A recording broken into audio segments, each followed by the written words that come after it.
Hi friends, అందరికీ ఏం చేస్తున్నారు, ఎట్లున్నారు? ఇక నేను మొత్తానికైతే ఇక మా చెట్టు తల్లుల దగ్గరికి అయితే వచ్చేసిన. హాయ్ ఫ్రెండ్స్ అందరికీ ఇక అన్నం అయితే తినిపిస్తున్నాం ఫ్రెండ్స్. మా ఇంట్లో మా అమ్మకి అయితే చేపల పులుసు అంటే చాలా ఇష్టం. ఈరోజైతే తన కోసం చేసినట్టు ఉంది. మా పళ్ళకి అయితే అస్సలు ఇష్టం ఉండదు, మా పప్పుకి.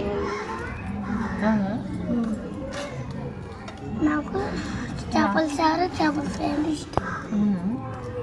వాడి ఇంటికాడ తినొచ్చిండు, ఇంకో అక్కలతో మళ్ళీ తింటుండు.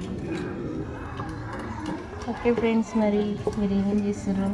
నాకైతే చాలా సంతోషంగా ఉంది. ఇప్పటికీ పిల్లల హాస్టల్కి వచ్చి 10 రోజులు అవుతుంది. ఎన్నో ఒక 10 సంవత్సరాలు చూడనట్టుగా అనిపిస్తుంది పిల్లలని అయితే.